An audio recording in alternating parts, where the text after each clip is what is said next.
It's episode 301 of The Platformers, a show about games and nerd culture, and I'm your host, Brian Barnett. I am the Baldur's Gatekeeper, Kris Connolly, aka Delphi.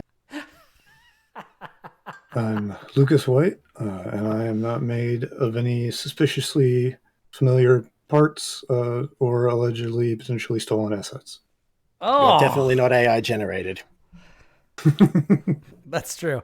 That's true. I have seen Lucas since before AI was the big wave, so I can confirm at least he is not the publicly available asset flip of your standard, I guess, template weeb. He's bespoke. You know, he's very his own thing. So Bespoke Weeb. It's very important. Bespoke Weeb. Exactly. Actually, I have Goku water. Speaking Oh my god. Goku water. Oh my Goku God. blue water though, you know. There you go. Sounds a little more suspicious when you add the blue into the fact there. Blue water? Goku blue. Goku blue milk Ocean that you bomb. drank straight from the teat of the ocean walrus or whatever it was. What the fuck were they thinking with that? Seriously. Oh my god. Also, how are we starting with like 7 potential titles? 7 different threads and Yeah. segues, and we're going off in every direction Can't- already. And so Can't, yeah, here we I go. can't. I just can't. I cannot. But also, I will, and I can, and you cannot stop me. Yes. All our creative efforts and focus went into getting 300, and then when we got 300, it's like awesome. We did, a really good show. I'd like to say, shout out to everybody involved. Wait, And, super long. Jesus Christ, was it so It went long? super long, and I was still just like, could have gone longer. I realized after the fact that 1, no one mentioned Starfield, and I'm fine with that. Mhm. 2, I forgot to mention Cassette Beasts, and I'm not okay with that because Cassette Beasts is great, and it's especially relevant given this week's discussion. Yes. So, Which we will get into. But We also, will. I had some thoughts immediately afterwards where I was like, shit.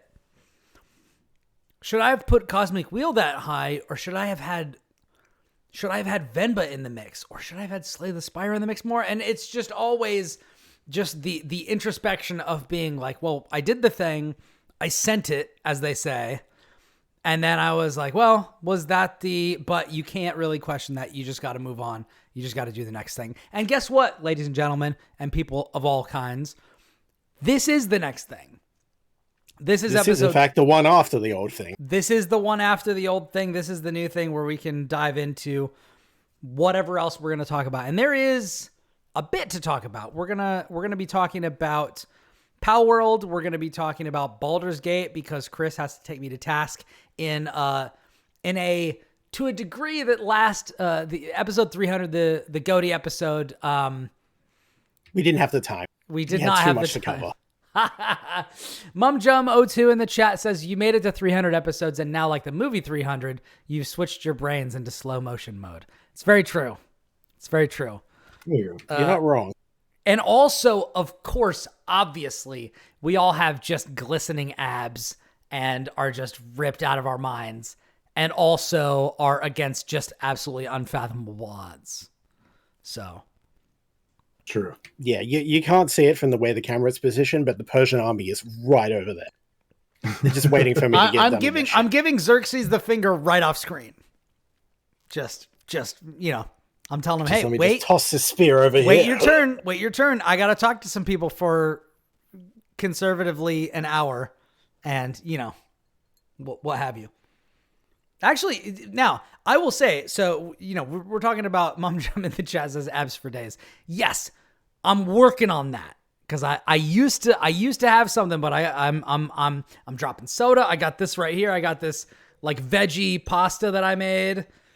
I got, instead of doing like soda cocktails, I'm doing like, apple juice and like apple cider and gin. It's quite good. But I'm trying to get there. Trying to slim down. Lost a little bit of weight over the past weeks, over the past months. Feeling good. Good job. Moving around. Gonna keep it going because I can't be up on stage dancing around, singing my guts out, and, be flopping all over and running out of energy and all that sort of nonsense. So can't be do the champion of light and or the herald of darkness. It's very true. It's very true. I feel like even if you're the Herald of Darkness, like there's certain expectations for your look. You know, you gotta like, you gotta bring it.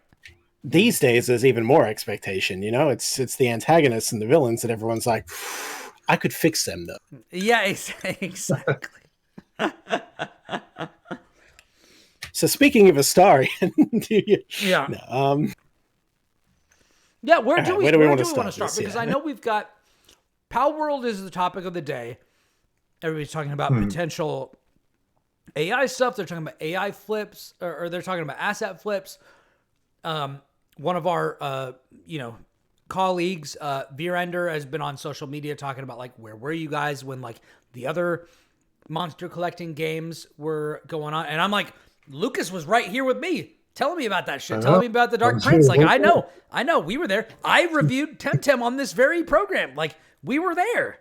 You know, I previewed Temtem for DualShockers back in the day and rated it highly. I am one of those people, like, the big thing is at the moment, the reason this is going off is because none of you played Cyber Sleuth, and I'm like, I played them both. Yeah.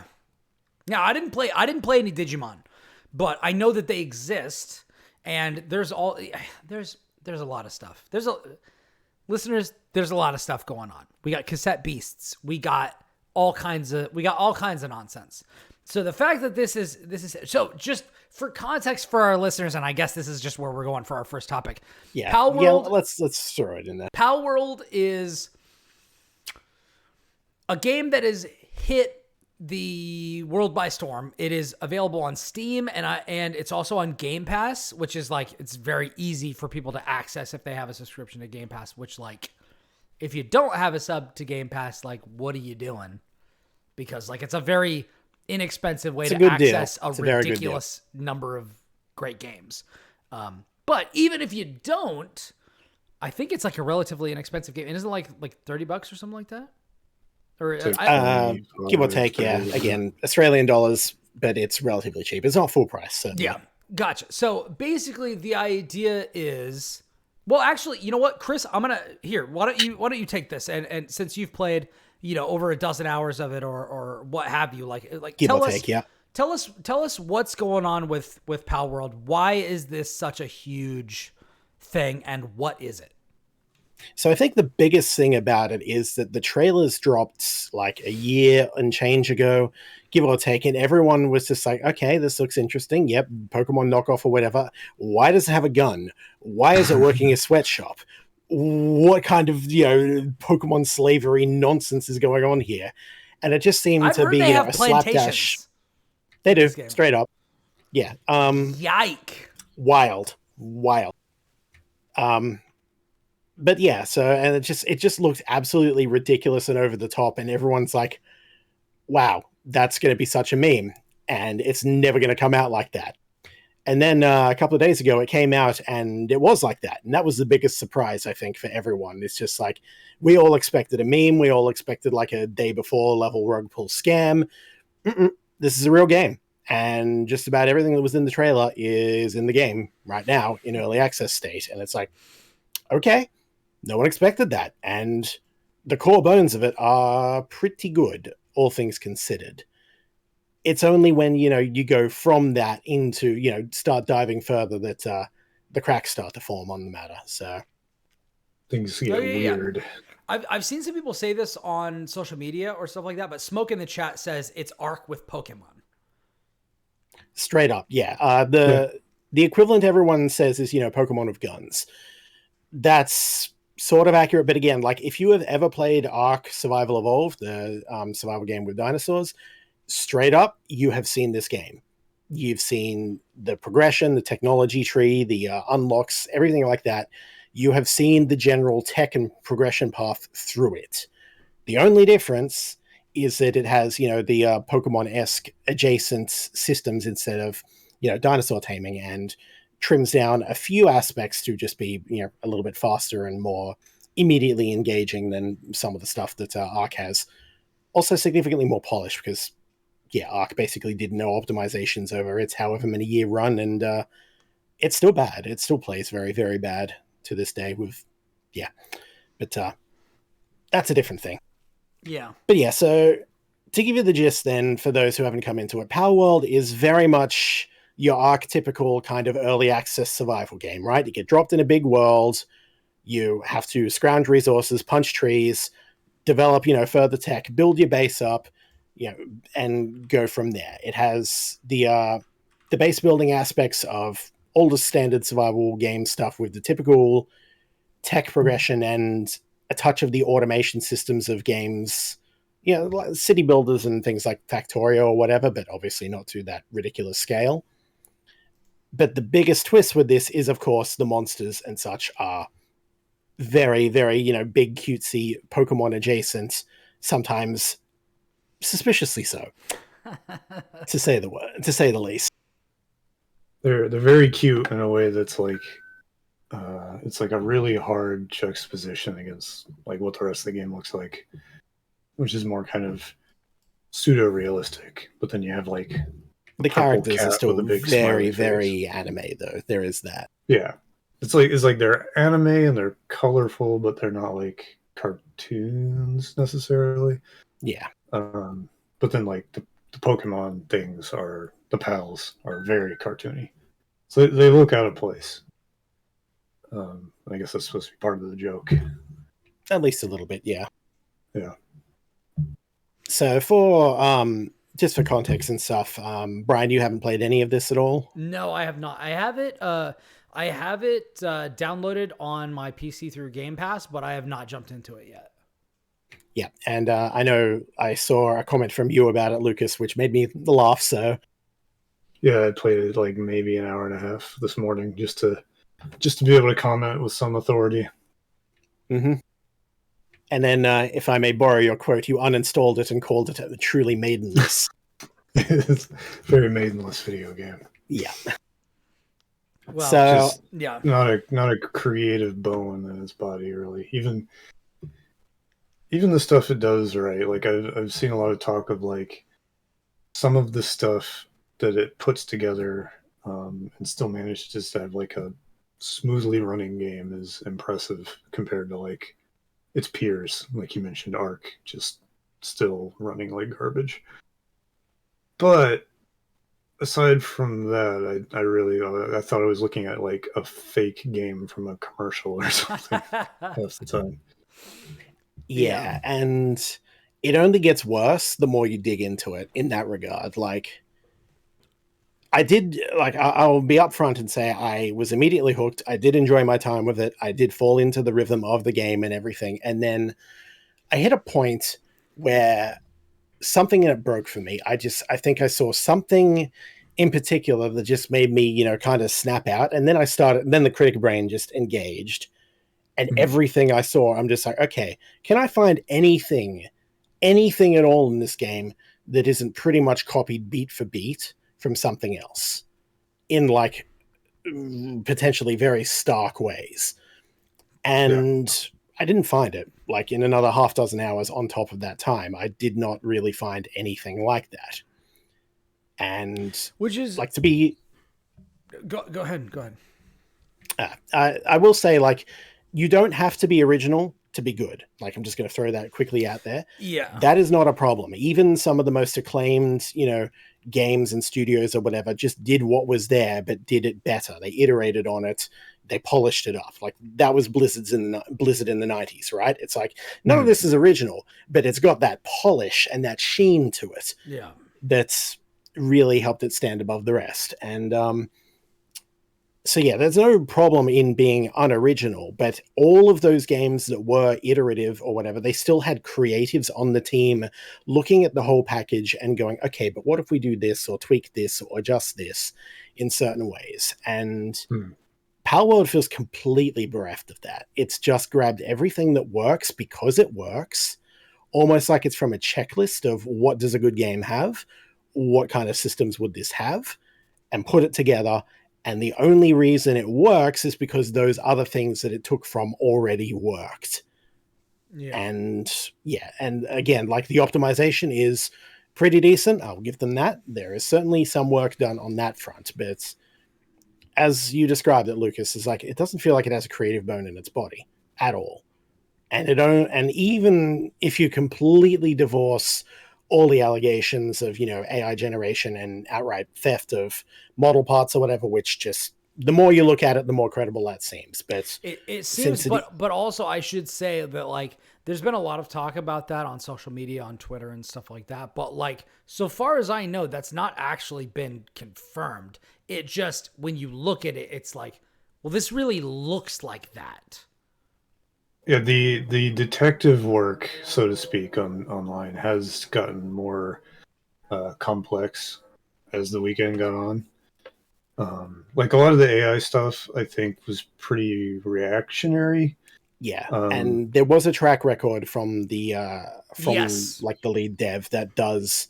Which I think, Plus, they made an AI generation tool Yeah. previously as their last game, right? like it was basically, the idea was, it was an art. It was a game where you would make art, and the AI would make art, and people would have to figure out which one was which, I believe. Right. It was like a Jackbox almost party game style thing. Yes. So it was all AI, but it was like everyone but one player has the same prompt or something like that. Okay. Yeah. Okay. Yeah. So like, Yeah. So, it like, was kind of like, they did AI. So clearly, this looks so much like the Pokemon designs. Clearly, there's AI yeah. involved Well, here. I mean, yeah, and I But think it's kind not. of a 1 + 2 = 3 type scenario, where people are like, Yeah. okay, this developer has used AI tools in their games before, which means that they're not ideologically opposed to it, which means that while because this looks so similar to Pokemon games and like other things like that, like, I mean, surely Occam's razor dictates that, like, they just used AI to make character models and it just pulled from Pokemon. Which, like, and I'm not saying that's not true, but I'm also saying, like, it's not been confirmed yet. So even though it does really look like that, innocent until proven say guilty. definitively. Yeah. We cannot say definitively So- that they have used AI tools. Although, if you look at the fucking cover and you look in the bottom right, it's like, that's just Electabuzz from Pokemon. Like, that's literally just what it is. Literally all of them you can see, and just you can see what two Pokemon they took and spliced the features together. Which Like is the first there's boss a is tool, like there's a tool online for that where you can make, like, Miltank plus whatever to make Eldritch Horror that has just a lot of nipples. Like, you know what I mean? Yeah. So, There's like, it kind of developed over the weekend from, like, are they doing AI to, like, people actually, like, going in there and being like, this doesn't seem like AI, but there is something weird going on like a skeletal level with a lot of these monsters. And it went from people kind of comparing designs, like, okay, here's this image of this Pokemon next to this pal, and here are the pieces of it I'm identifying. Now to actually like, doing the same with the 3D models, which are Yeah. almost, there's there's a basis for they probably rip them from actual Pokemon games to some extent. Even if I think just, bits and pieces, they're like, we'll copy this Pokemon's tail and put it on this thing and then shake it up a bit. And, Yeah, I mean, like, I'm literally, like, I have not played this game. I'm just telling you, I have not played this game at all. I'm scrolling down. I'm on the Steam page. I'm scrolling down. The first GIF that's on there, I'm like, that's literally Piplup. And then it gets picked up by, the ice water type from Red and Blue. Lapras. And then I'm looking down and it's like somebody got picked up and I'm like, okay, so that's Solgaleo and that, and then also that's like Paldean Meowth, and then there's Miss Drivas flying by, and then I go down and there's like a Sylveon, and then there's a Leafeon, and then I go down and then it's like it's just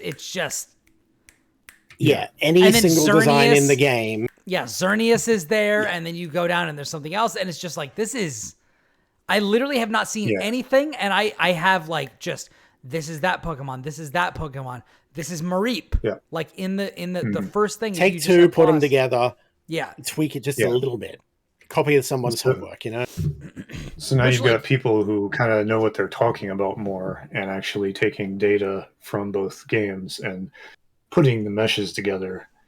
And there's some people who supposedly are in the industry doing this and just saying, like, it is so close. I can't imagine it being done any other way than like ripping stuff from a ROM and putting it in there. It's not confirmed, but like that's kind of the level of scrutiny we're at now. Yeah. Yeah, So and it'd be a escalating. massive coincidence if they made all of this from scratch in the exact way and end up so close. Yeah, I saw one literally superimposing two models over each other, and like, it's possible. Yeah, I saw the wolf. It's just like what, like Luna Rock or something like that. Yeah, it straight up looks like that, or it's the other one. It's like the tail was pointed no, not Luna direction. Rock, like Lichen Rock or whatever. Like I saw one that was like it's just like almost 1-for-1 Lichen Rock. Yeah, I found that wolf out in the world, and it actually just, I think that might have been the moment where I just kind of stopped and went, uh-oh. Like, there were a few where, so, as we've said, like, you do not need to be original to be good. Like, we talked about some games, even on the last episode, on the Game of the Year episode, where it was like, this is iterative. Like there are some things that Sea of Stars does that are unique, but mainly it's just kind of like a greatest hits of like turn-based RPGs. And it just took all of them and put them together and said, what can we cut? What can we improve? What can we do with it? And the end result ends up being like, this is a really good baseline for future RPGs to follow. Yeah. And because it encompassed all of them. And it's like, great, excellent. And you know, if you look at even Baldur's Gate 3, which got tons of accolades, is like, okay, if you take Baldur's Gate 2 and you combine it with Divinity Original Sin 2, this is kind of just what you get. Yeah. And you know, there's a degree to which, and I will say, and we're going to get into it later, I am really enjoying, and the more I play Baldur's Gate 3, the more I enjoy it. And I'm on my second playthrough right now. I played my first one as good. I'm playing my second one as evil. Like, things are different, but also like, it's not doing anything like super new if you've played CRPGs before. Like, there's nothing... Even if you played Original Sin 2, like pretty much until Act 3, which, as I keep iterating, is where shit goes wrong, but we'll get to that. Yeah, we'll get to that. The plot and general beat is extremely similar to how it goes in Original Sin 2. It just seems to be their kind of the Larian modus operandi is that general progression of plot beats and such, which more power to them. But lots of games get praised for just being a better version of what we've seen before. And that's I mean, fine. Look at literally any game, any Sony first party game that's come out that's not named like Returnal or something in the past, like, I don't know, like 5-10 years. Any third person shooter that's come out since Resident Evil 4. Like any survival horror that's come out since RE4 or Dead Space. Yeah. You know. It's like I think the thing that's really frustrating me about this whole thing is like everything they're saying is 100% right. And I keep seeing that argument being brought up in kind of counter to the controversy. And I don't see the problem as having anything to do with that. To me, it's like there's game design and then there's like taking a drawing that somebody else made, changing the color and saying, I made this. Yeah. It's like the difference between, it's like if it wasn't rolling out in the way it was, I don't think there would be nearly as much of an issue. Like if it was the same game, but people weren't like, the models look exactly the same, then this controversy wouldn't be happening. I don't think. Yeah, if they had just made everything from scratch, if they had just designed everything from scratch, even if they're relatively iterative, we wouldn't be having this discussion. We'd be singing its praises. But and it's not even if they were buying assets off an asset store, that's fine. That's what they're there for. Those are built specifically for that purpose. And it's different to take it from something that isn't. Yeah, and then there's also the argument of like inspiration, where it's like so I'm a musician, right? And I'm a singer for a band, and two of my biggest influences are Seosin and Coheed and Cambria. some of my stuff sounds kind of like that, but that's because that's who my influences are. If I was a developer and I was like, all right, I'm going to make a game where there's a lot of monsters. I fucking love Pokemon. Obviously, I've got favorite Pokemon, even if this isn't like an AI generative thing or like a traced thing. If you're drawing inspiration from that, that's going to seep in. And that's just something that you need to be aware of, but also like it's so pointed and it's on so many, like the more times that this happens, the less plausible deniability you have to be like, because there's a thin line between inspiration and plagiarism. And yes, we are all H1 guy won't get you for one of them. Yeah. And we are all inspired. Like even this show is like inspired by some stuff that I've done before or some stuff that other people have done that I've seen. Like everybody draws inspiration from somewhere for something, but the degree to which you do that and the egregiousness at which you try to pass it off as your own is important. That's an important thing that we have to talk about. And whether or not this is actually just an AI generative, show me 100 Pokemon into like Chat GPT or whatever, or like I guess it would be like Midjourney or something like that. Something like that, yeah. But give me 150 Pokemon style monsters, and then it just did it. And it just plagiarized and drew from all of the Pokemon games and stuff like that. Like, there are ways to do that. And, we talked about playing other, like, monster collector games. Like, Temtem is a great example of, like, the mechanics are drawn from somewhere else, but, like, everything is a 2v2 battle. And also all the monsters are, like, unique and different. The types change, the actual way the battles, like there's a few mechanics in terms of like cooldowns and things. There's more to it. Yeah. There has been a creative oversight into the game sitting there and going, how do we iterate? What is Pokemon doing? What do we like about it? What do we not? What do we want to change? What do we want to do ourselves? Here's a cool idea I have. And that's the thing, right? Yeah. Someone on the team somewhere went, here's a cool idea I have. Let's try and implement it. I don't think that happened for Palworld at all. And so far we've only been talking about the Pokemon aspects, but like this extends to every single part of this game, every vista, every shot, every oh my god, I saw anything. The intro shot and it's Breath of the Wild. Yeah, it's Breath of the Wild. It's Pokemon Arceus Legends. In their defense, like I've seen a lot of people copy that intro.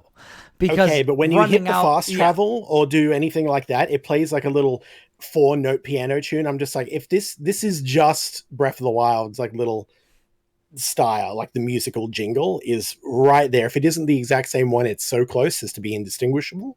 Yeah. It's ridiculous. And then I'm going to post 3 screenshots in chat. Okay. And you'll immediately, at the very first 2, at the very least, you will see, oh yeah, they're taking from everything. It's not just the Pokemon thing. That first one in particular should be a dead giveaway to anyone who has played Elden Ring. I can't wait. Oh yeah, the jails. Anyone who's played Elden Ring, you've gone around, you found like the little stone circles with the glowing thing on the middle. You go inside, you go into a little dimension to fight a boss. Oh my god, it's Marika's Church. 100% the same. And then you find Marika's Church, and inside at the end is a statue of a not Lucario, I swear. In that kind of same similar pose. And then the third one, like I am pretty sure that is just a Genshin Impact dungeon. I cannot be 100% certain because I only played that game very briefly, but it also borrowed from Breath of the Wild quite heavily, but put its own spin on things. Go figure.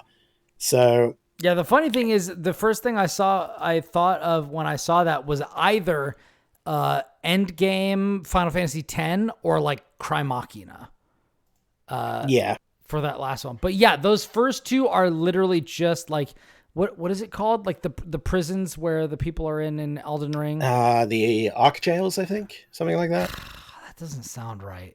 But anyways, you know what? I should replay Elden Ring and figure that out. Yeah. You know what? You should, and hit me up, and we should multiplayer that shit. We should multiplayer that shit. I'm down. But yeah, that desolate church is like straight up the Chapel of America or whatever. Like that is straight up. Or I mean, even if you want to go that route, that could be like the Temple of Time or something like that from like Breath of the Wild. Like that could also be that. But like the big, it's very similar as well in like the brick circle with the glowing thing in the middle. That is 100,000 and the pillars nearby. Like they're not little circular things with laser eyes, but like they are. It pillars is around it. 100% Elden Ring. Yeah, and because that's 100% right? Elden Everything Ring, that about makes me this think game that's is like Elden. that. Yeah.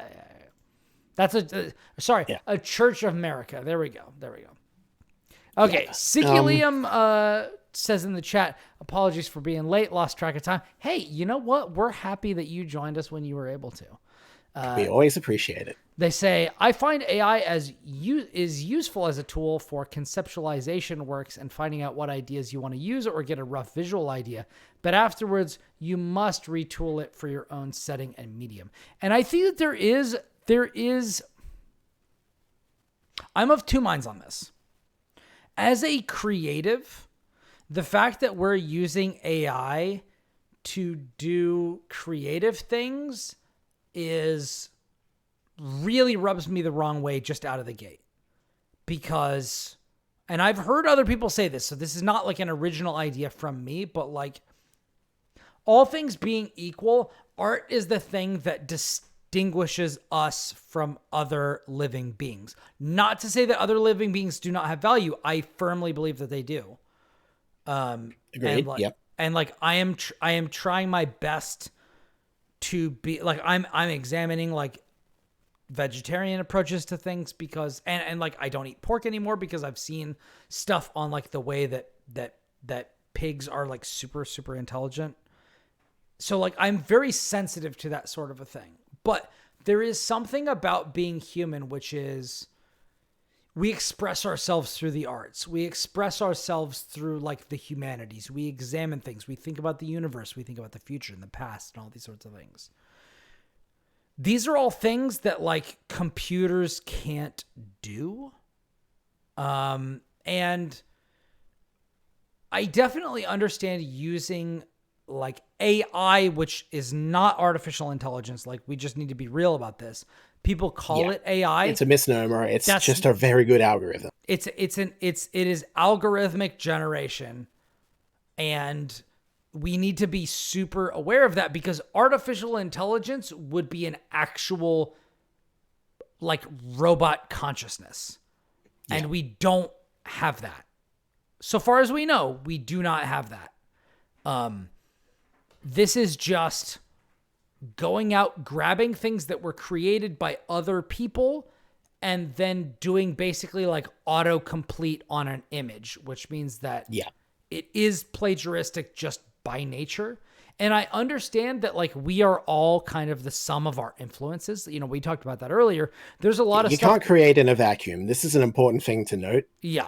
Everything we do is inspired by others. Creating something in a complete vacuum is probably going to create something very bad because you have no idea what's been done, what works, what doesn't, and why. Yeah. Everything I know about writing is because I wrote or I read what others were doing and then adapted that and changed it and found what worked, found what didn't, got feedback. Can't create in a vacuum. Yeah. You just can't. So well, and that's also, why like, I say you don't have to be original on this per se. Where somebody was man, I'm going deep into the weeds, but like Bakos, if you know what you know, but like there was a I mean, I say study. There was a person who was removed from humanity and like somebody brought them food, never talked to them and just fed them like whatever. And then eventually the idea was they were trying to figure out what would you say if you were never socialized into a language? What would be your first words? And then they tried to learn something from that to see if there was like some innate, like inborn language that humans had if they weren't socialized into a specific language. And, you know, I think the first thing that they said was like bekos or something like that, which means bread in Greek, I think. But there was like this whole thing. And the idea was like, are we truly a blank slate, or do we come with stuff that's like built in? And what kind of genetic knowledge is there effectively? Yeah. And like, there's the idea of like, collective consciousness, collective subconscious. There's so how far much do our stuff, instinctual like, level go, etc. Yeah.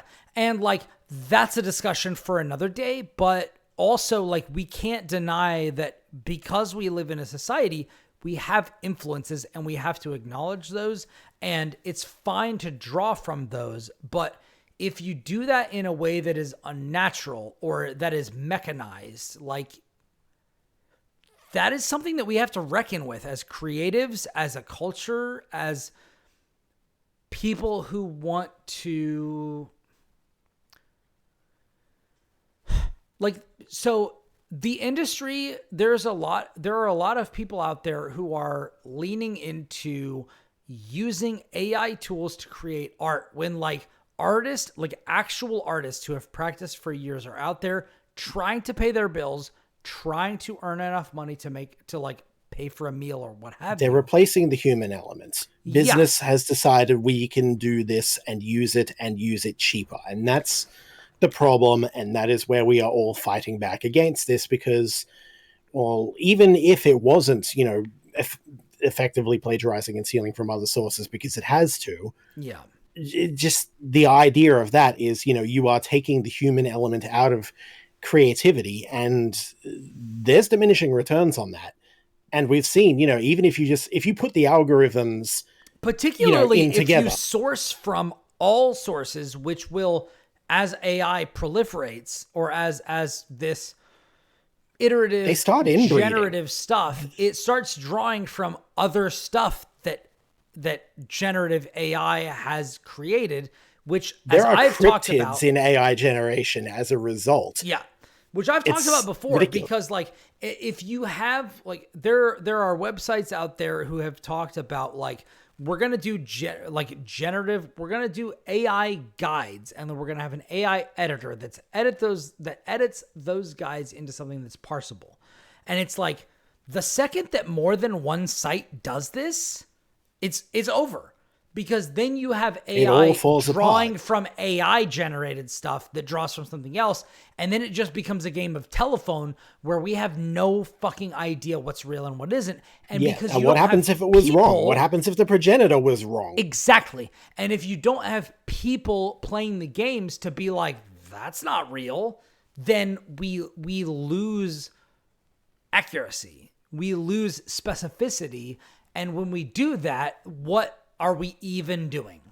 It becomes untrustworthy, at which point people are not going to click on it because they know that this guide is just made by somebody who doesn't know what the fuck they're talking about. And this is just a spiral all the way down to say that, like, with design, that isn't as, like, systemically problematic, but also it's a symptom of a problem that needs to be addressed and needs to be addressed now. And if everybody was able to make their own way, and if everybody was able to pay their own bills without relying on the paychecks that they would get from making art, making guides, making games, etc., this would be way less of a problem. It would just be like, if we were post-scarcity, fully automated luxury communism. As if we lived in Star Trek: The Next Generation, where we all just lived the lives that we want to live because we want to live them, then it would be like, who cares? But we don't live in that world. But we're not at that point. The reason these decisions were made is not for that. It's not to benefit anyone. It's not to reduce the workload. It is to cut costs, always. Yeah. The bottom line is we don't have to pay people if we can just pay machines, or not pay machines, as the case may be. Yeah. And that's what it boils down to. And that's where this whole thing has gotten way out of hand, because as the initial comment in the chat said, like, it is a fine tool as a reference image. I know what is being referred to here, and I've done this myself. What I'll do, you know, is basically you take an AI generated image, you make it out of a prompt or whatever, because I can't draw something, but say I have a character design from D&D or whatever. I put that in, I get a base image, and it's like, here is a reference image. I then take that image and pay an artist to say, here is a reference image, a visual aid for it, but I want this, and this. End result is the artist goes and uses that as a means of, you know, easily visualizing it and then produces that. But there's still human creativity involved.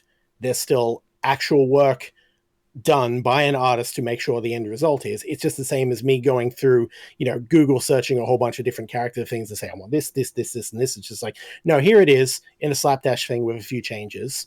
Can you do this? And it's like, Yeah, that's a good way to do it. But it's a tool. It's a supplementary tool or a toy. It's a toy that should be fucked with to see, haha, we made these silly Pokemon, you know?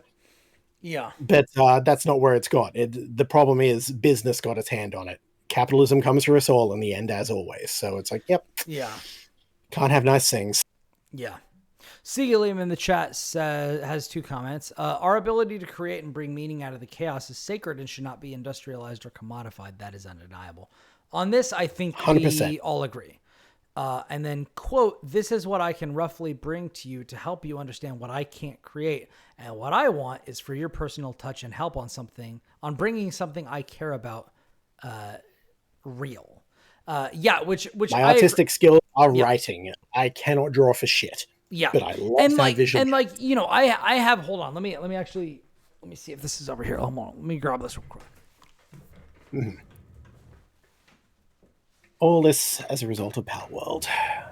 It would have been so much easier if it was just a meme game. We didn't have to discuss it in the slightest. What were you saying? I was just saying it would have been so much easier if the Palworld had just been a meme game and we didn't have to discuss it in the slightest. Yeah, but it's like okay, so I am not an artist. Like I am an artist musically. I'm not an artist like visually. So I'm gonna show you guys some stuff where it's just like, okay, well I could do this. So I'm writing a fiction novel, and this fiction novel is also the concept that I'm writing my music about. I'm a lyricist, so I'm writing music about these. It's a concept album, yeah. So I can draw a little bit. I'm just going to hold up some art that I have from some of my characters. Let's see if you can actually see this. Yep, I see. So like there's that. It's not great. It's not great, but it's something. You know, I've got... Was that yours or somebody else? That's mine. I drew that. Okay, yeah. So then I've got like some stuff like here where it's like, all right, I've got some weapons. I've got some outfits. I've got some different things like that. I've got like a map, right, of my world. I've got different parts like that. But like, suppose that I couldn't do that. And like, honestly, I drew inspiration from this. Like this is a map of the world. And I looked at that and was like, all right, well, what are some shapes that kind of happen? And you could make an argument that like, oh, I could have just done this with AI, right? Where it's just like, I could incorporate like a map of Middle Earth, a map of you know, the planet Earth and stuff like that. And be like, I mean, map generation tools have been some of the earliest stuff we've had. Like people have been using that for D&D forever because it's, you know, a lot simpler than the full detailed character prompts and such that we're getting nowadays. Yeah. And it's like, okay, I didn't do that. I just drew this. And like, that's my world, right? So like... Yep, you can see it's very Eurasia adjacent. Yeah. And it's like, that's fair. That's probably what it would start as and then start to break away. Yeah, and like, you could say, oh, well, you just copied this from whatever. But like, I didn't. I just drew this. I looked at maps. I saw what shapes and what sorts of things would need to exist. And I just kind of drew from, what do I need for the story? And then I just worked from there. And it's like... I can see an argument where AI isn't really that much different from that. It's just mechanized. But I feel like the point is using it as a springboard or using it as inspiration or using it as... Because I do this all the time. When I have like a thing that I'm doing creatively, I'll talk to other people and be like, this is what I'm thinking. Or this is what I want to do. Or this is what I have. How does that strike you? And yep, I feel You like don't create in a vacuum, though. You get beta feedback, effectively. Yeah. So if you have a Swiss Army knife, the Swiss Army knife doesn't do the thing for you. It just helps you do it. And I feel like, yeah, it's a tool. And I feel like if we're using that, then that's fine. But like me having a Swiss Army knife doesn't like obviate me needing another person to help me while I'm on this camping trip. You know what I mean? It doesn't eliminate the human element. And I think that that's what we really need to focus on. But and the Swiss Army knife doesn't pop into existence by grabbing parts from other Swiss Army knives that may or may not have permission to do so. Yeah. That's the big thing. Yeah, exactly. It's a Pikachu-themed Swiss Army knife. But yeah, anyways. I will be honest, I tried to get I have a Pikachu mug somewhere, but I couldn't find it for this. So, damn, that would have been great. But yeah, but that's kind of like, this is what we're dealing with. Like and again, we don't even know if AI tools were used for Palworld, but it is clearly drawing inspiration from like several extremely popular games. And and that's the thing. As I say, like every screenshot, every vista, every moment beat system or whatever, I can point to another game and say, that's where that came from. Pretty much without adjustment, without change consideration. And the only reason the game ends up being as functional as it is because it's plucked from systems that already function in games that are well known. Or, again, like every single vista is like that one from Elden Ring that I pointed to you. Every single one. I've seen inspirations lifted pretty much, straight from all sorts of stuff. Obviously, Breath of the Wild is a big one. I've seen parts of Genshin Impact, obviously Ark Survival Evolved, Elden Ring, all sorts of stuff. Little things like that from everywhere. And all of this is without actually getting into the gameplay, in which it's kind of not great after the initial part. Once you start getting into the combat and such, you realize, oh, this actually sucks. The Pokemon, or the PAL's AI, as it were, and their movesets are very limited, very basic. It's just 90% of moves in the game are just elemental range projectile. And you don't really have the means of dealing with them yourself as a human and running around. Your weapon selection is extremely limited, extremely weak and flimsy. It's just, you start with a club, it's like, fine, cool. Get a spear. I hit a few things with the spear, immediately race back to base and made a bow, so I never had to use that spear again. Because, Oh my god, it felt awful. Mum Jump in the chat says, when does it get fun? A classic platformers podcast question. How long? And it started out, that's the funny thing. It started out fun and just got worse as you tried to dig into it. Because the core loop is fine. It's fine. It really is. But it's just like once you get on further, it's like, the combat is very limited. The actual diversity in what the pals can do is very limited. I like the base building. I like the gathering and the resource building and the technology progression. That all feels and functions fine. And the best thing the game has going for it is that when you assign a pal to the base, they have a selection of like actual skills and base things they can do, and then they will just automatically go and do those ones that are needed. You can physically pick them up and throw them at a place and just be like, no, I want you mining that rock right there. Yeah. And sometimes they'll do that. Other times they'll just refuse to figure it out. Like I tried, it's like I threw this fucker at a crafting bench like 12 times. He's like, no, not doing it.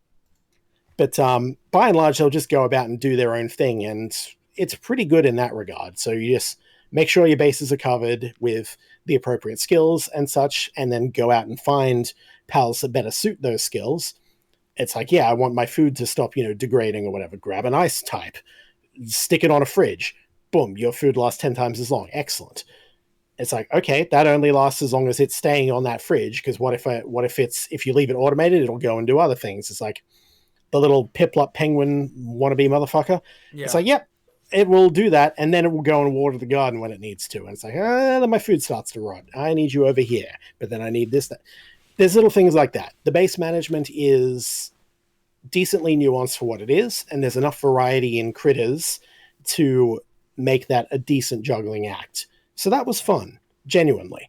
I enjoyed the exploring and finding what was out there, finding the different types and such. It's just once you got further into the combat and all of that, things started to feel very Once I got further out into the areas and started to see, nothing in this game has a creative thought put into it, into how it works, how it looks.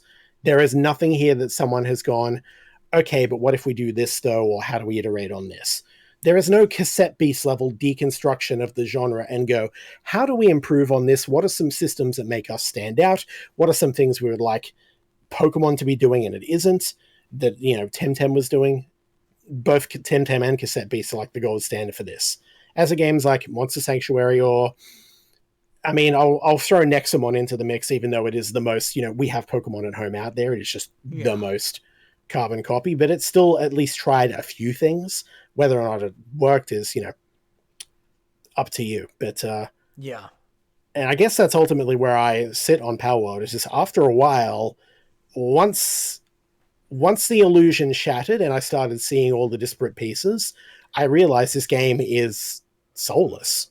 It is without creative oversight or passion. It is just taking from what works without thinking about why it works or how it works, slapping it together, and because it just happens to be something that a lot of people really like, that being survival games and or Pokemon, and just happens to combine them in just enough ways, it's catapulted itself into massive success. And while I don't begrudge it for doing that, I don't begrudge people for liking it or having fun with it, I suspect the tail on this game isn't going to be all that long. People will eventually get tired of it or realize, okay, there's not a lot here. And then it's really up to them to see how it gets supported. Like, will Pocket Pair support it through the early access period? And their past track record is not good. Craftopia, look it up, was a game that came out in early access by them, very similar but without the pals, about 5 years ago. It was said to be in early access for about a year.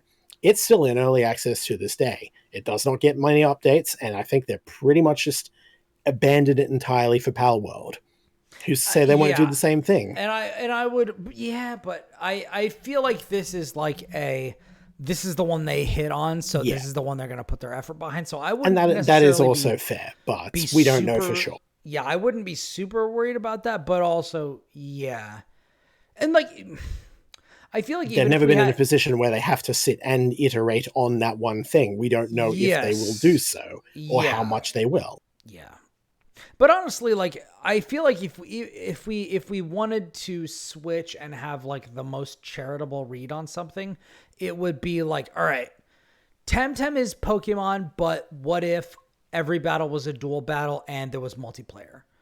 And then, what is it? I don't know how Lucas would talk about, the Dark Prince or whatever, but that would be like, oh, what if it was more of an RPG and it was more like Persona, like fusion sorts of things? It's more, it's more about the fusion. You take the stuff and you put them together, and then you build the specific talent trees. And this would be like, what if Pokemon, but also a survival game like Ark or something like that? Yeah, where it's like, okay, that's all it is. If we give it the ultimate benefit of the doubt, then it's just like, okay, this is the survival version of that we have now.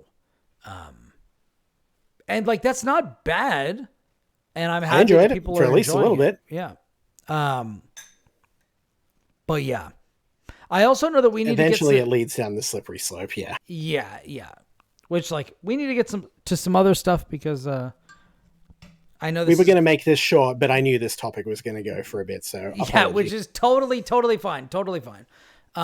But I did know that you wanted to get to some other stuff. Specifically, you wanted to take me to task for some of the stuff that I said during our Game of the Year episode. So, shall we pivot to that? I would say we pivot. When Lucas gets back, he can weigh in further if need be, but yeah. Sure. So, to put it simply then, I want to hear what you thought about Baldur's Gate 3 in more depth. Obviously, you ended up coming in clutch with the heart pick on the Game of the Year at the last moment. Yes. We didn't really have time. You wanted to keep your powder dry. We haven't had a proper chance to sit down and discuss that. And yes, I am very vocal about my distaste for certain parts and how it dropped off for me. So yes, I want to hear what you got. I'm really interested, and I don't know if we're going to need to get into spoiler territory or anything like that, but we will definitely let you know, dear listener. We will give a warning ahead of time if I start busting out the spoilers. Beforehand, but I would just say,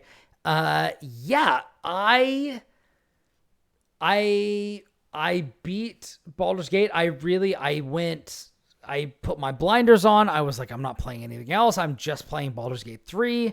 By the way, that last section that we were talking about Palworld, which is just grabbing the internet by the lapels and saying, pay attention to me. Everybody's talking about it. Palworld, Palworld. It's available on Steam. It's on Game Pass, all that sort of stuff. That's the game that we were talking about. So now we're going to talk about. If you came in late, yeah. So Baldur's Gate 3. This is a game that the longer I have played it, apart from Act 2, the longer I have played it, the more I have enjoyed it. And playing a second playthrough and going about it as the Dark Urge and being an evil character, I have really, really enjoyed it. I just started a multiplayer game with podcast co-host Will Berger. Hey, Smoke says thanks for the recap with a little heart in there. You're welcome, Smoke. Thank you for... Smoke actually messaged me earlier and said that sometimes we talk about stuff for a long time and we don't really mention the game more than once. And I have been on the receiving end of some of that frustration. So I am trying to be the change that I want to see in the world. So thank you very much. We do appreciate the feedback and we do try to take it into consideration. So by all means. Thank you very much. If you have any feedback on the podcast, hit me up at Ribnax on Twitter, RIBNAX. I am happy to implement it. We just want to make a better show for you guys and make it easier for you guys to enjoy what we're doing. So thank you very much. But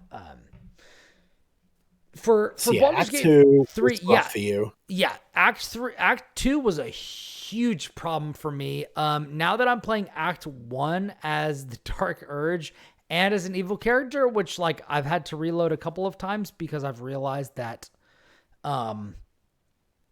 so I thought that playing an evil character some things you weren't proud of as the Dark Urge, I've realized that you really have to pick whether you are trying to be the Dark Urge to its utmost or whether you are trying to be evil, because they are super, super, super different.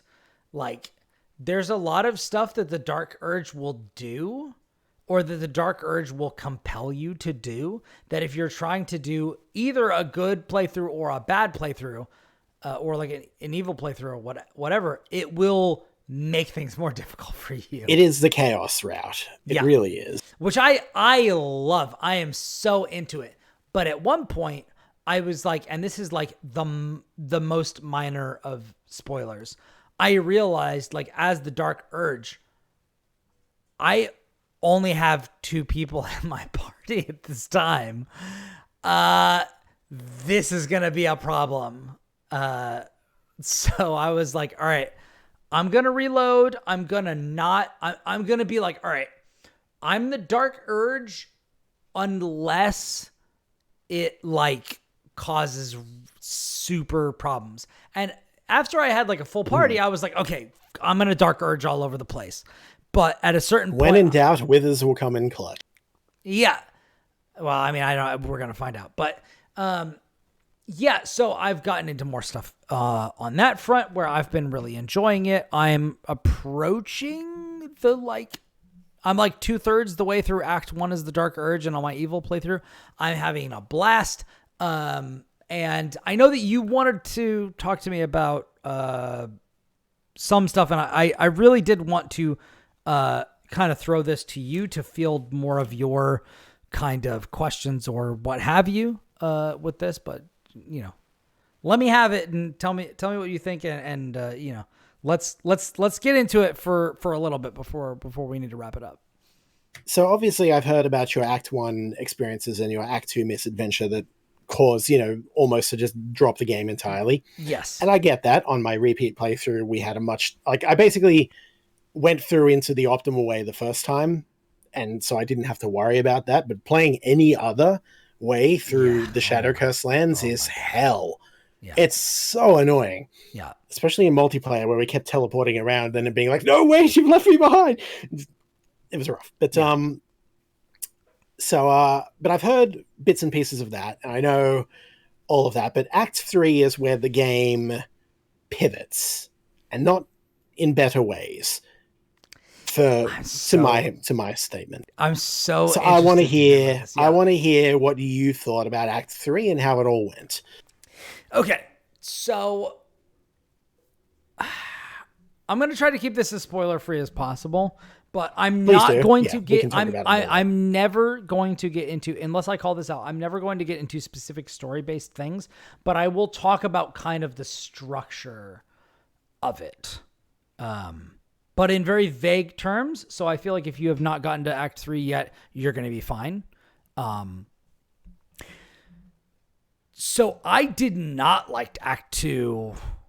I think Act 2 is by far the weakest of the acts in Baldur's Gate 3. I think Act 1 is very strong. I think Act 3 is very strong. I think Act 2 is a mess, and it's largely because of that choice that you make.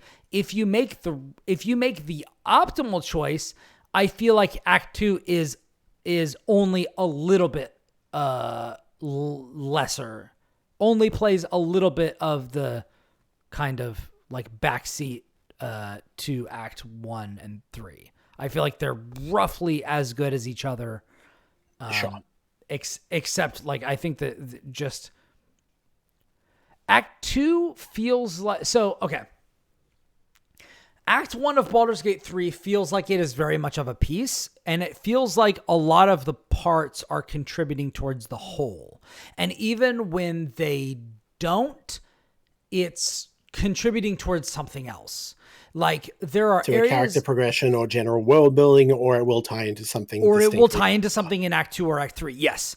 And I feel like Act 1 is really, really great on that front. And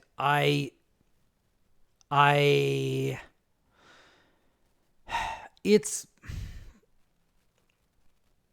everything that I feel about Baldur's Gate 3 is in conversation with how I feel about Baldur's Gate 2. Baldur's Gate 2 is my favorite game of all time.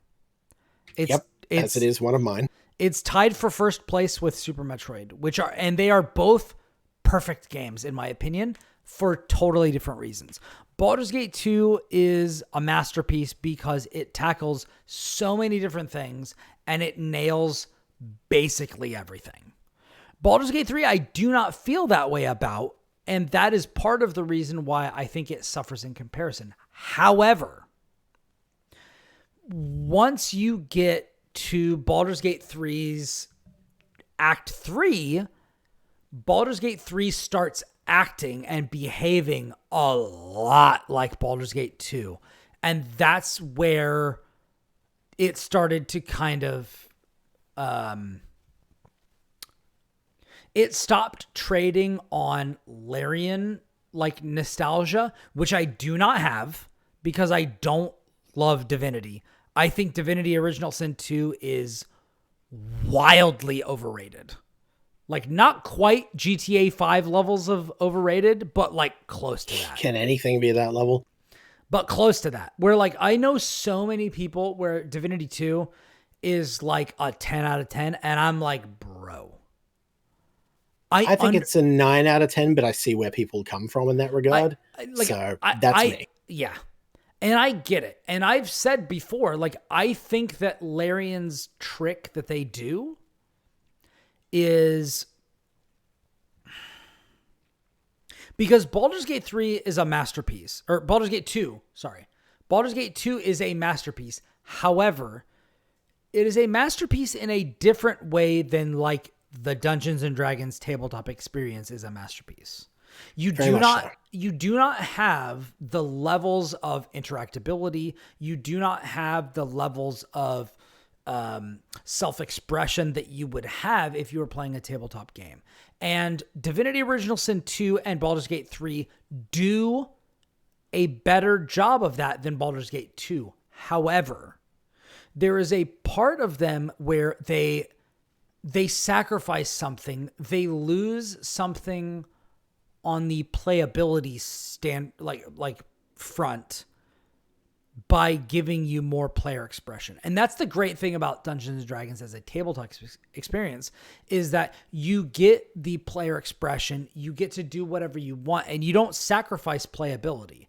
Whereas Larian, I don't feel like has nailed that. So you'll get into a situation where you're just like, well, this is just a fucked up scenario. Like, why am I in this scenario? I didn't do anything wrong, but I'm just fucked over because Bethesda-esque glitches or what have you, or they just didn't account for this option, and in some cases they specifically design an encounter where you think you're going to do that, and then unless you do something very, very specific that you need metagame knowledge for, you're going to get the bad outcome, and it's fucked because that's a Larian encounter. Yeah, but sometimes they do it right. There's been a lot of stuff on social media about like, look at the myriad ways you could tackle the Goblin Camp encounter. And I applaud them for that shit. That is amazing. I love it. And it's honestly, it's not super complicated. But the fact that they were able to implement all that stuff, I think is great, because that's in the spirit of the games that came before. That's in the spirit of the tabletop experience, etc. And I think that Act 2 is less that way. I feel like there are fewer approaches that you can use to bring about those sorts of unique changes. However, when while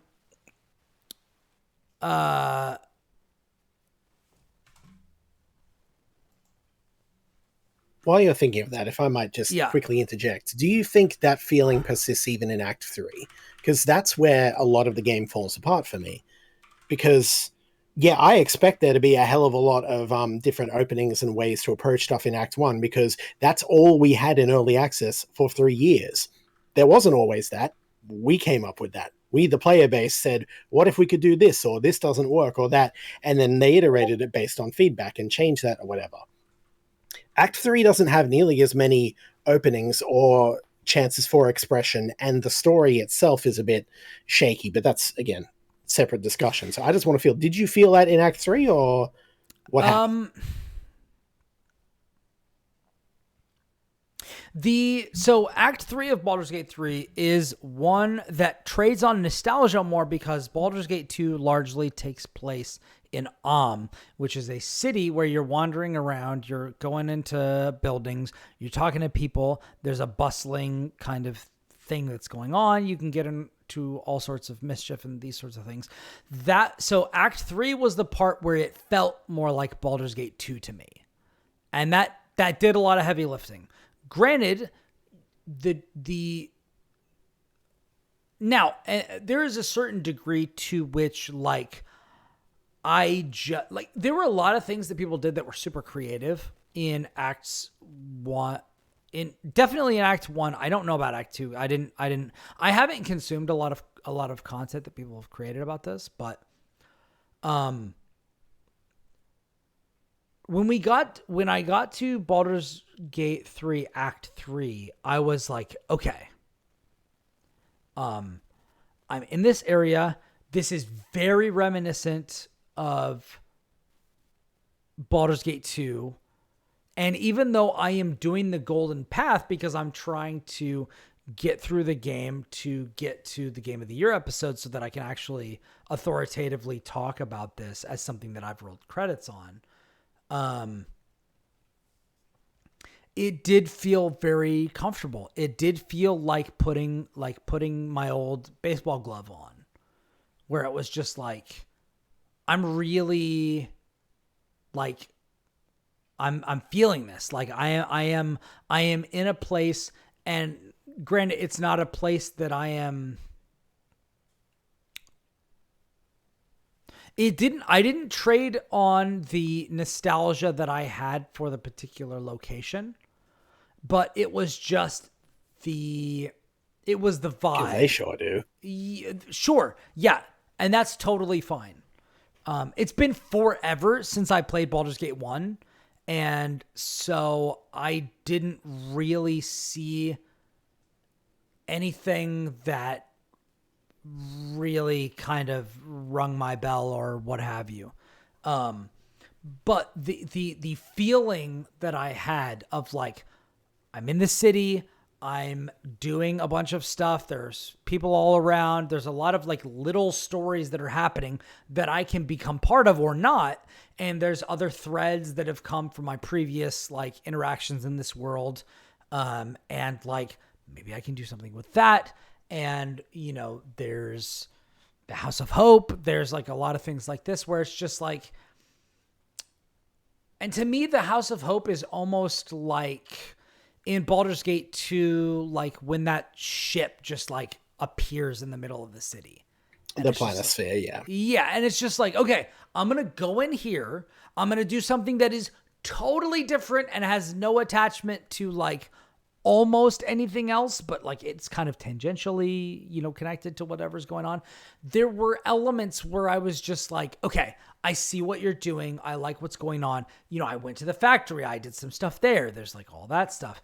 There's, you know, meeting somebody. There's like going to the docks. There's going to the sewers. There's like going to the, you know, graveyard. There's like a lot of stuff. There's a lot of stuff that you can get into just going around this one space. And I felt like the way that they had constructed that space, was really cool. And I thought that it lent to a feeling of being in a place. And they definitely did the Dark Souls 3 thing of like, remember how much you like Dark Souls 1? Where it was like, I went into a specific tomb and I saw who this tomb was to. And I was like, oh shit. Like, okay. I know who's that's basically the gimmick of every major encounter with one of the two antagonists throughout that chapter. And that's the one I hate the most because that's all it is. And it's kind of flies in the face of what came before, despite trying very hard to go, remember? Look at the one that's under the one that's in the... Yeah. Okay. The one that's under where you see a very familiar face and armor. Well, yes. Which, like, okay. Damn it. Do we have to get into spoilers? I don't think we can talk about this without going into spoilers. We can't, but also I know we're limited for time, so we are. I feel like we're going to need another episode for this. We need to do a deep dive. I feel we just need to do our deep dive. Even if it's just you and me talking about it somewhere for our own benefit. I feel like we're not going to get through this today. Yeah, no, I don't think we are. Because yes, I know exactly what you're talking about. And I was like, yeah, wait, I'm not subtle. What? But also like, but I remember what happened in the DLC for Baldur's Gate 2. Like, you know. And that's why I have an issue with it in a way. It's like, hang on, really? Yeah. Really? This is where you ended up after all that? Yeah. Really? Which, like, again, like, and maybe this is a me problem where it's just like, I have not played. So, like, full disclosure, like, we've talked about Baldur's Gate 2 being like my favorite game of all time, but also when I was playing Throne of Ball, I stayed up for 5 days straight playing that game. That would do it. And you haven't given it comparatively recent revisits? No, I did it. I literally did it in high school and stayed up for 5 days straight to finish it. And the funny thing is that to beat Baldur's Gate 3, I stayed up until like 2 or 3 a.m. for like almost 5 days straight to play this. So it's like that's basically what I did when the game came out as time well. Is a flat the start circle. of Baldur's Gate 3 consumed me. So yeah. Sigyliam in the chat says episode 301B, the Baldurian blunder. Man. Oh, God damn it. Yeah, you don't You are so right. But also, there's secret knowledge there which relates to how it went in early access and everything as well. So, well, I mean, or even like when we're talking about like, because like, I know you know what the story is. Have you rolled credits on it personally yourself? Like, have you finished it? I did not in my playthrough, but I watched, in fact, Sigyliam's playthrough. I watched people stream and do various things, like friends of mine, while weighing in and seeing all their screenshots. Is it Sigyliam? Am I fucking up? I have no idea, honestly. That's not a name I'm typically associated with them. I'll have to. I'm gonna have to bug you about that later, Liam is a name, so I'm just like Sigyliam. Yeah, you're actually right. Wait, who's actually right? Is Kris right? Is it Sigyliam, or am I right? And it's Sigyliam. I'm going to get you on the chat. Yes! Damn it! Not even on the chat. You're on the guest episode. They said yes, smiley face, so I don't know who is right. God damn it. Damn it! I have no idea what it is. Ah, shit. Okay. But with that derailing, we need to talk more about this, and we just simply do not have the time. We do not have the time. Space. We do not have the time, and I definitely want to get into the nitty-gritty, specifically with you, although I also know that... I was talking to Will about this earlier, and he has said, like me, that the longer he plays it, the more positive he is on it. I can see that. I get that, really. And I will say, as somebody who is like nearing the completion of Act 1 on a second playthrough, like there is... I don't think I can, in good conscience, like regret me excluding this from my critics pick. But that's also, completely fair. But because I can't. Like, you know how seriously I consider critique and how seriously I am like, look, this has problems. However, like there's the magnitude of what they do manage to accomplish. Yeah. Especially compared to everything else. Yes. In both genre and gaming landscape as a whole, that is worth taking note of and praising even through everything else. The issues that the game has, the issues that Baldur's Gate 3 has, cannot fully undersell what it does accomplish, because even when you average that out, it still ends up in the higher echelons of what came out in a stacked year. Yeah. Straight up. And that's an excellent way to put it. And it's just like, look, this is why I dunk on it a lot. There's a lot to dunk on, but I can't say it's bad. I can't say I don't like it. In fact, I love it in places, but I wish I loved it more, because when it starts to break, it breaks completely for me. Yeah. And that is the thing that I think is, and it's not damning by faint praise. It's just like, gaming enthusiast podcasts, like if you listen to like a PlayStation podcast or an Xbox podcast, a lot of times they will give like Xbox or PlayStation shit because they love... And it's not even an idealized version of it, but it's like, we love you. It's the reason why interventions happen. We want you to be better. Yes. It's the reason why interventions happen. Like, hey, we've noticed you have a problem with abusing illicit substances or alcohol or whatever. We know you are better than this. It's the reason why we have uncomfortable situations with people that we love, where it's like, Mom, you really need to stop being passive aggressive towards, my little sister. She is doing her best, all of that sort of stuff. Like, you can be better than this. Like, at your best, you are amazing. Please be amazing, because we know you can do it. Be cognizant of this and be aware of it and try, please. Yeah, Sigyliam and that's in the where chat I am says, with Baldur's Gate 3. Yeah, we know you've yet to reach your full potential. We want to see you reach that point. Yes, which is exactly my point. Like, Kris has talked about like how Act 1 is like so amazing because they've been working on it for ages. Imagine in like 1 to 2 years if they get Act 2 and Act 3 to that point where it's just like you can do whatever you want. Baldur's Gate 3 might literally be one of the greatest games ever made at that point, where it's just but at that point it needs a staggering amount of time, attention, eyes, feedback, development cycle. Like 3 years is a long time in early access, especially given that it was focused on entirely a third of the game, not even.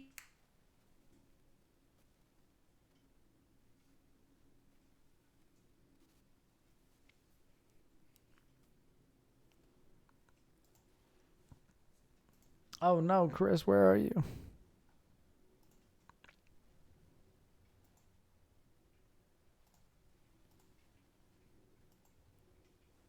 Kris, where are you? No. Looks like his internet failed its deck save. Oh no.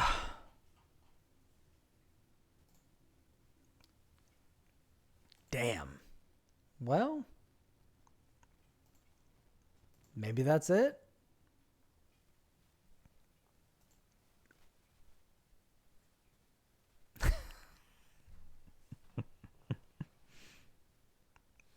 Okay, that is my internet telling me that we're over time. Hey, there we go. He's back. I kept recording during all that, so it'll still sync up. It'll be fine. But, Nice. Good. Yeah, I was like... Sigyliam said, oh, it looks like his internet failed its deck save, and then he lives when you came back. God damn it. Yep, he got you. He got me. But we stayed on theme, which is great. Yeah, like, again... We have a lot to talk about. We don't have time today. We'll get to it. I think we do have to do like a full-on discussion, spoiler cast, deep dive, whatever we want to do sometime soon. And we'll get on that because, again, most of my problem comes down to story and area execution and antagonist writing and shit like that. And I know you'll have stuff to say in that, both positive and negative. Yeah, so I cannot wait.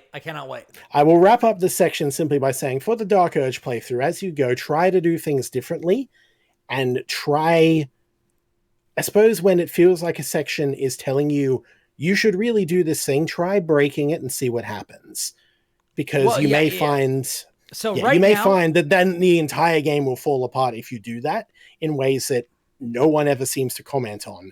And is completely countermands everything that happens both in story later and everything that happened beforehand in terms of freedom of choice. Yeah. Try breaking it and you'll see. Right now I am playing 2 separate playthroughs right now. So I played my first playthrough as like do-gooder, nice guy, sorcerer, tiefling.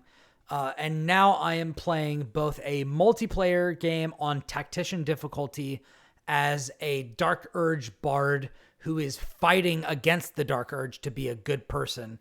And then in my solo playthrough, I am playing as a Dark Urge person who is just like, yes, give me all the Dark Urges. I'm going to darkly urge everyone off of this cliff, and all that. So I give Gale a hand, as it were. What's that? I said, give Gale a hand, as it were. Yes. And And dude, I mean, I actually had to have like an Act 2 like reload scenario where it was just like, minor spoilers for the Dark Urge playthrough where I was just like, I have 2 characters in my party because I'm killing everyone. I'm just like murdering everyone and I might end up alone. And I was just like, maybe I will not do that. Maybe I'll be like, all right, I'm going to stifle these urges when it's like actually gonna rob me of content. And then I was like, fuck, maybe I just need to decide that I'm just going to darkly urge myself everywhere. And then I'll do another like evil playthrough later.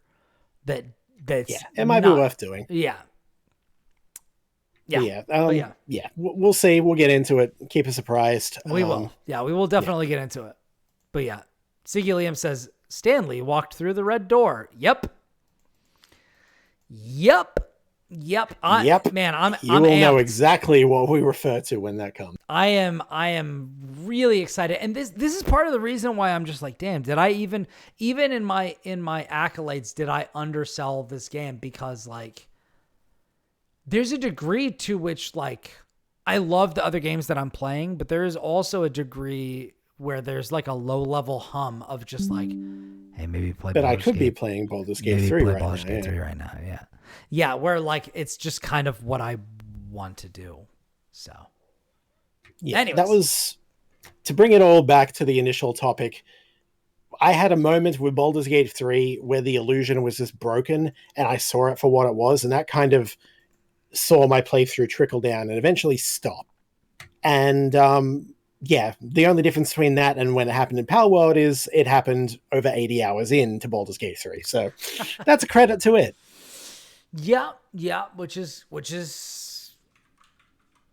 good, but There's a lot of game or there. better, you know, but yeah.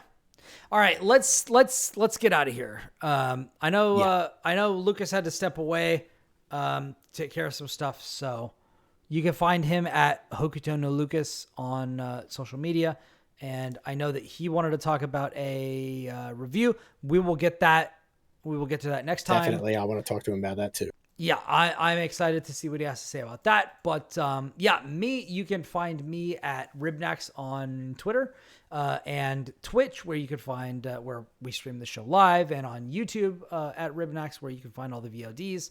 You can find me at Blue Sky and backlogged at Brian Barnett, Brian with an I, and Barnett with 2 T's.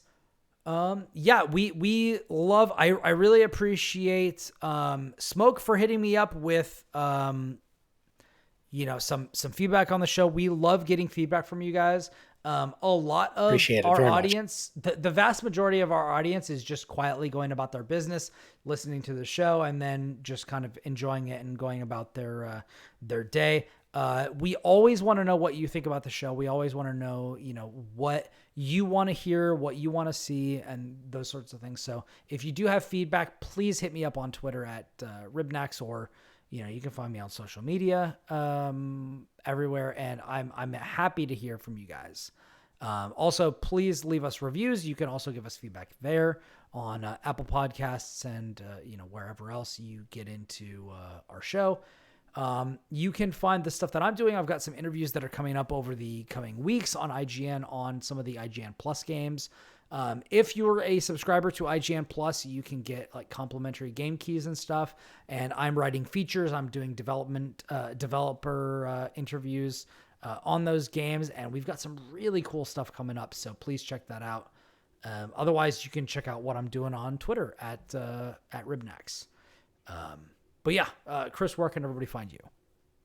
Hey, I'm a lot less active at the moment, but I am working to correct that. You can find my website at versusthebacklog.com, vsthebacklog.com, one word.